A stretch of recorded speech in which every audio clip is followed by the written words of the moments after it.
Assalamualaikum class, welcome back to the channel of Real Scholar School System. I am your English teacher Maria Ghani, and we are going to have our third lecture of English.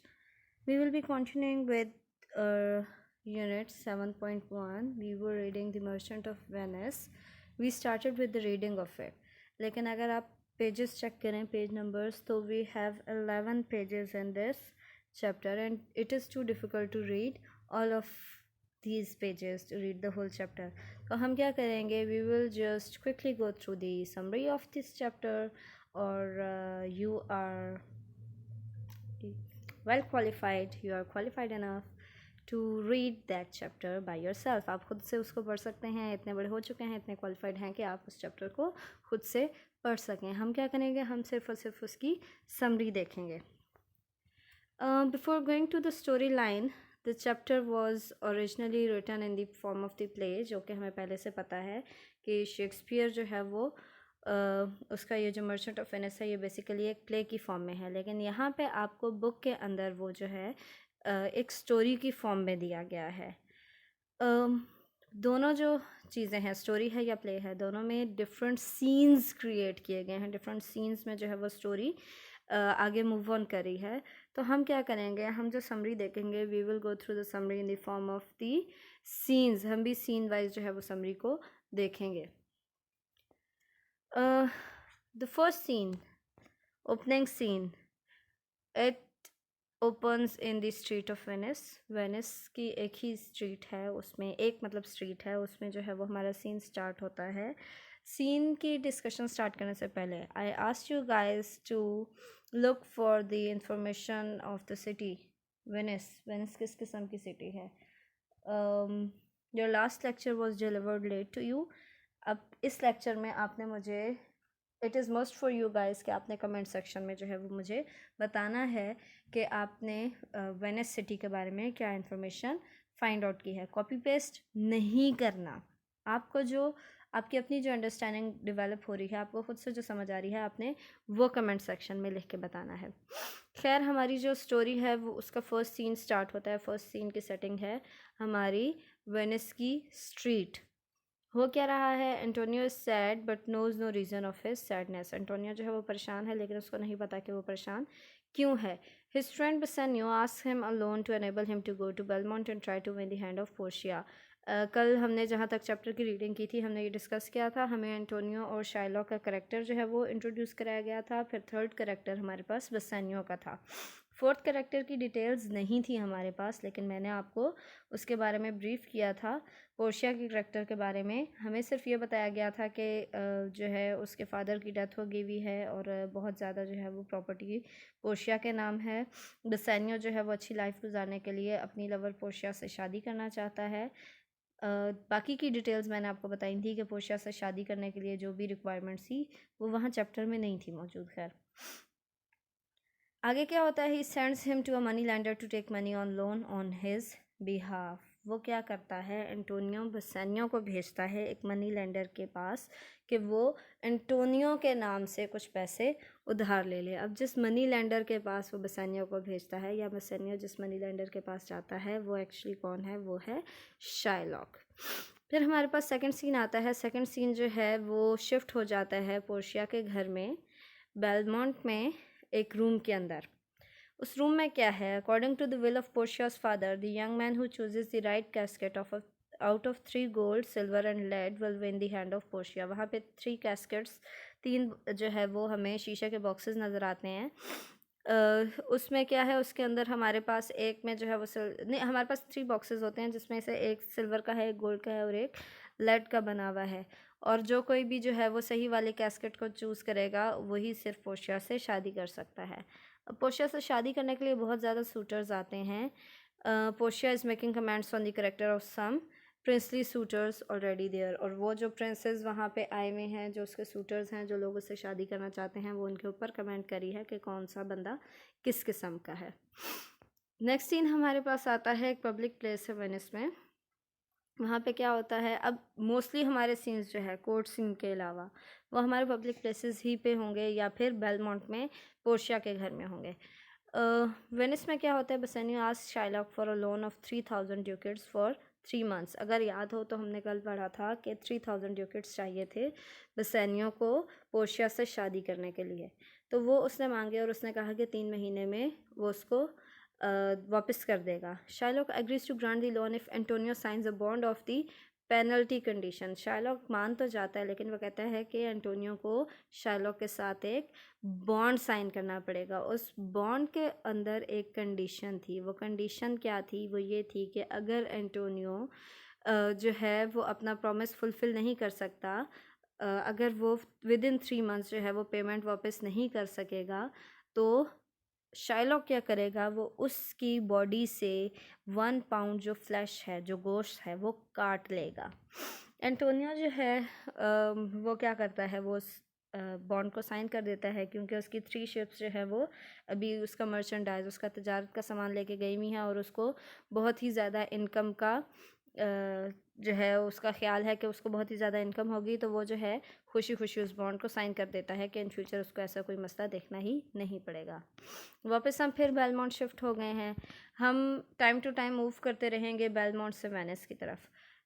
Belmont में क्या हो रहा है, there are 3 main suitors. हमारे पास जो Bassanio है वो Belmont पहुंच चुके हैं पैसे लेके 3000 डुकेट के। वहाँ पे 3 सूटर्स हैं हमारे पास। पहला सूटर है Prince of Morocco.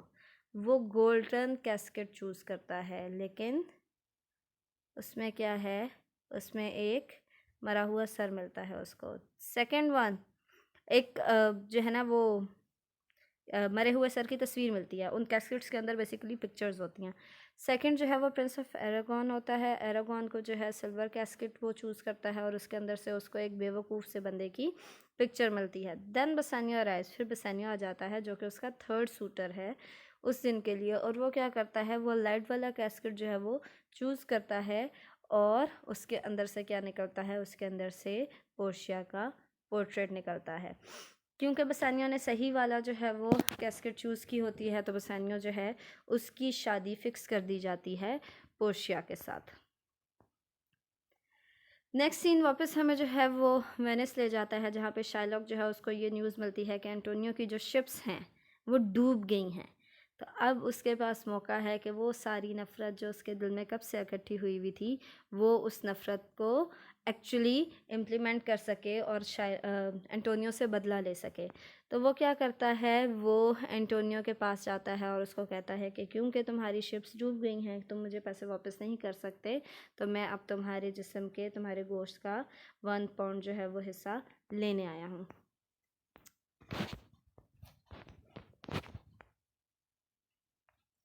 Then in the next scene क्या होता है, फिर हम बेलमोंट पहुंच गए हैं। At the time when Bassanio is to be married to Portia. जब बेसेनियो और पोर्शिया की शादी बिल्कुल करीब होती है, तो बेसेनियो को एंटोनियो का एक लेटर मिलता है। उस लेटर में वो उसको सारी सिचुएशन बताता है कि कैसे जो है वो एंटोनियो इस वक्त मुसीबत में है शाइलॉक की वजह से। शाइलॉक जो है वो उसके बॉडी से जो है वो गोश्त लेने वाला है। तो बेसेनियो जो है वो उससे हेल्प मांगता है।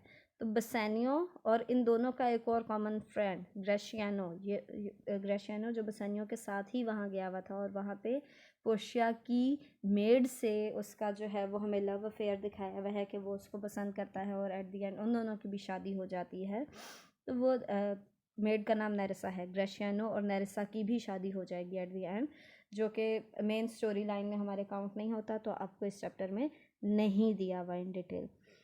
खैर बेसेनियो और ग्रेशियानो जैसे ही उनको पता चलता है कि उनका दोस्त एंटोनियो मुसीबत में है, तो वो क्या करते हैं, वो फ़ौरन से वेनिस की तरफ निकल जाते हैं पैसे लेकर।